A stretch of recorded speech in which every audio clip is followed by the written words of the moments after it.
Hello and welcome to Technical Tuesdays here at Hanover Architectural Products. Today our topic is going to be the Indianapolis Cultural Trail, the design and construction of the trail. It is an 8.1 mile linear park. The gentleman we have here with us today is Phil Arden from Rundell Ernstberger and Kevin Piers from Decorative Paving. So thank you guys both for joining us here at Tech Tuesdays. This project has been such an extreme success.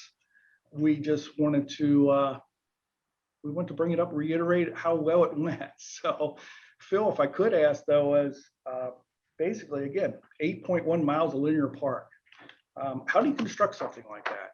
How do you design something that long and keep it flowing?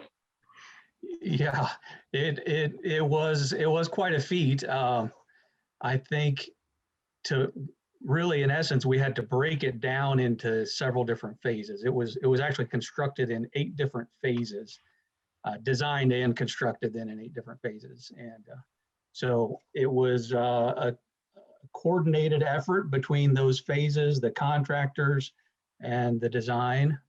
I think from a big picture standpoint, we had to look at the overall network that was created and where we were connecting to and make sure all those parts and pieces were connected. But gotcha.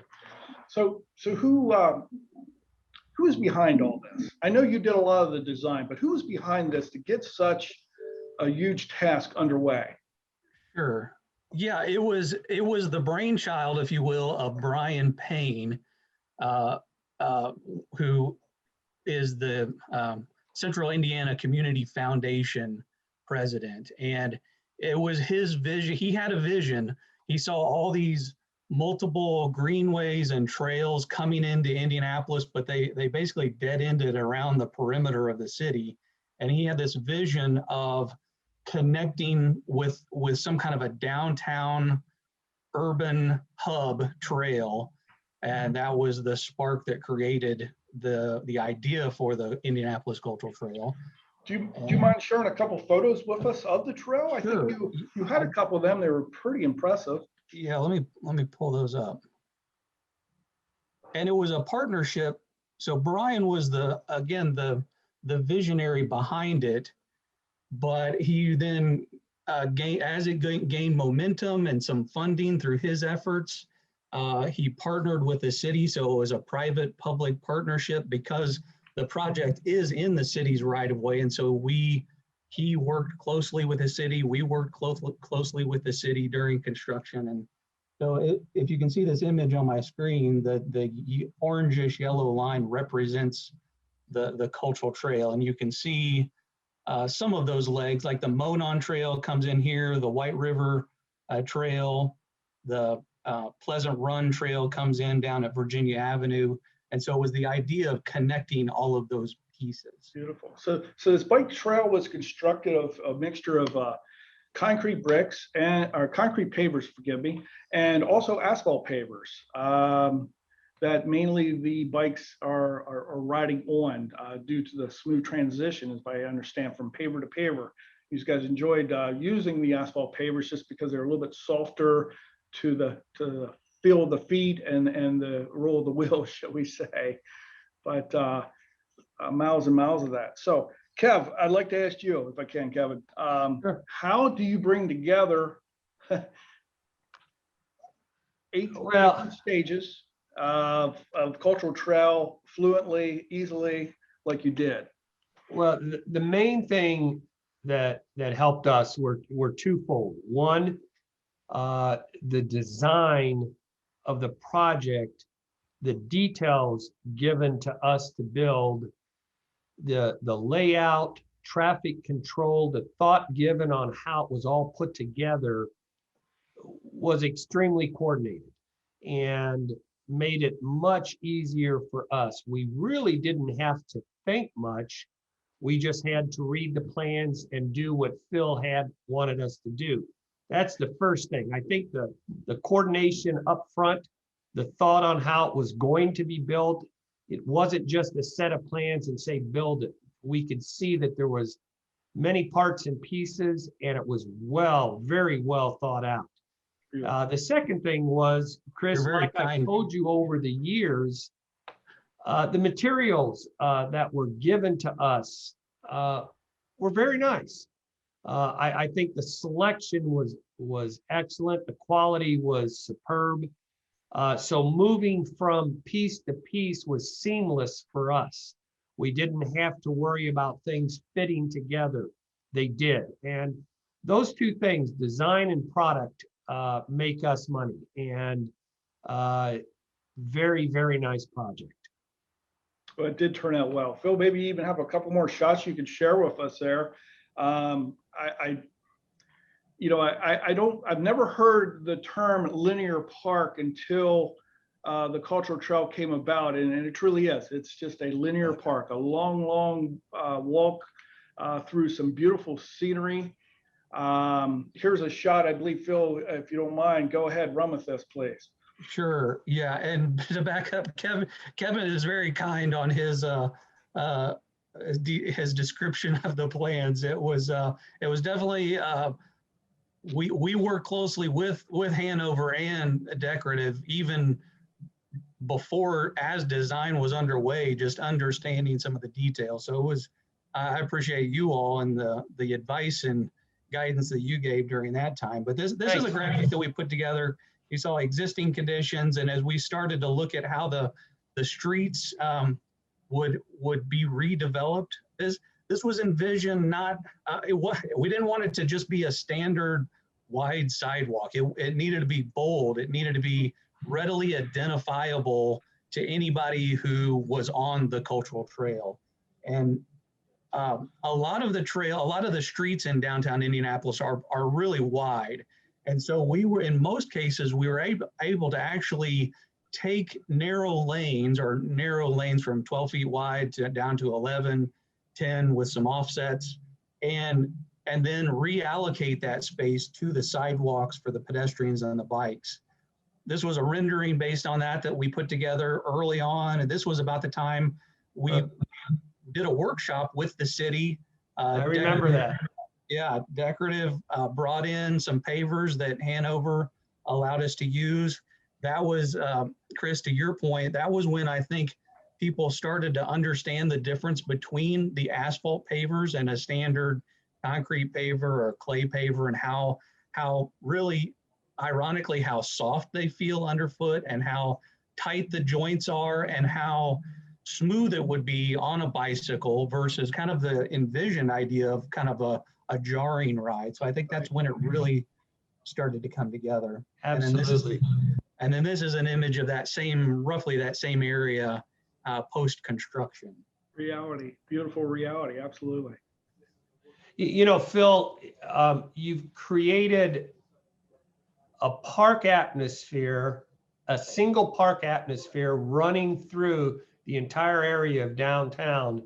Not only where people enjoy the pavement and the park atmosphere, but they can enjoy the architecture throughout the city without traveling on a motor vehicle, with walking and biking.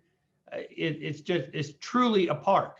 A park throughout the entire city. Right. We wanted to, and there are definitely some pockets. There was public art that's incorporated, not only just aesthetic public art, but some functional public art like bike shelter or bus shelters that are functional in nature. There's about 5 acres of new green space that was added as part of the project. So it's not just a trail project, like you're saying. There was an intentional desire to incorporate lots of plantings or, displays of plantings. About 25,000 square feet of stormwater planters were incorporated as well that help take some of the stormwater runoff, filtrate that as it absorbs into the recharges the groundwater. Well, let's face it, there's a lot of green attributes, a lot of green things that come from this. I mean, basically, people are riding their bikes instead of driving their cars down the road.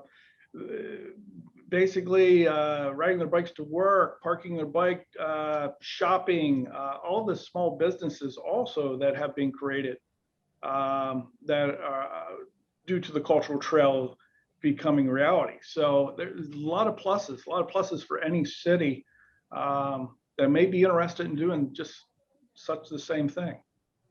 Yeah, I agree. And I think that that was one of Brian Payne's original focuses is it was not specifically an infrastructure project. Yes, we improved some roadways. We had to reconstruct some storm sewers, but it was more about quality of life and economic development that would be spurred by this project. And I tell you, it was evident even after the first phase was constructed that people they knew they could see the vision. They wanted to find out where it was going, and the development was evident on some of the corridors. And I've got some pictures along Virginia Avenue where even during construction, they were building new construction along the trail. Phil, and Chris, the other thing that I think is important to understand with economic development, a lot of the cities that we work in use economic development and they use it with streetcars or moving vehicles. Whereas I think Rundell looked at this as community development and economic development with people walking, with people actually being down on the street and looking at what the buildings are. And in doing so, it brought people to the street level and developed blighted areas because of that. And all with a trail and greenway like you're seeing here, just beautiful, just beautiful. I mean, who wouldn't want to walk down the trail there or ride down the trail there? Absolutely. I in agree. The middle of a city. Yeah, I agree, Kevin. I think you hit it on the head that the trail, people saw that it wasn't just a street, a beautified street where people would be driving by. Yes. It would be bicyclists, pedestrians that would be walking on foot, on bike, directly adjacent to potential development. Sure. Yeah. You're at street level, you develop at street level, you see at street level. And I think that's a terrific idea. These images, Chris, just are some images of kind of pre-construction. This is along Mass Ave, and this is even within the last year, or it's been under development, but the old Coke plant here is on the left. Lots of development happening as part of that and directly adjacent to the cultural trail. Yeah, they've opened up 4 restaurants in there, Phil. They've opened up a new hotel in there. They put up a couple parking garages for people to park and then go down onto the trail and walk the city. Again, just a very well thought out and perfect design. Beautiful.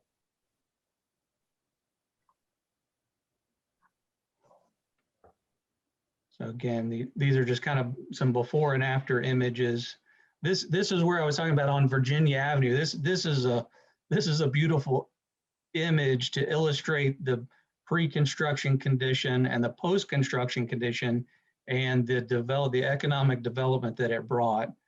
Here's existing and then proposed. It's even hard to recognize that it's the same intersection. Absolutely. Wow. But this, yeah. But Phil, that is happening at all of the legs of the cultural trail leading into the CBD, and every trail. The other thing I think that's important, how you tied it into the Monon Trail and the other trails, you can actually walk or ride from the suburbs into downtown, along a beautiful trail. So you've opened up access and people to have the ability to move downtown. And yeah, I think that's important. I think you're right. I think that's what Brian was seeing, is that there were people commuting from Carmel, say on the Monon, but once they got to downtown, it kind of dead ended. And I think you're right. There's been a lot more in the connection to the core of downtown, and Correct. Even the idea of looping around, making that full connection. You know, and Chris, with the Hanover pavers,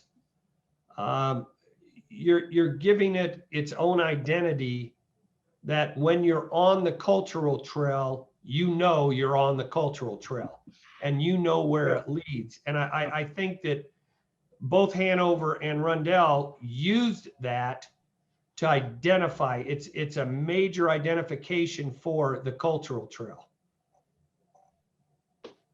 Yes, I would agree with that wholeheartedly.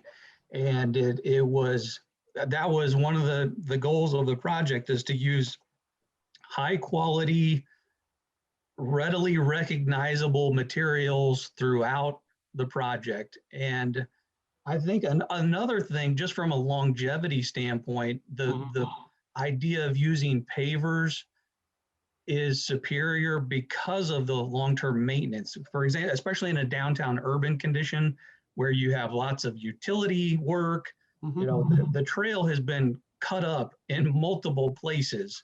Yeah. Pavers pulled up, And we utilities dug in, Yeah. constructed, the pavers put down, and it's impossible to tell where that has been done because the pavers go back in so seamlessly. Yeah, Phil, I can't tell you how many times we get calls from either contractors or utility people. Hey, can you come in and fix this area? And it does go back seamlessly.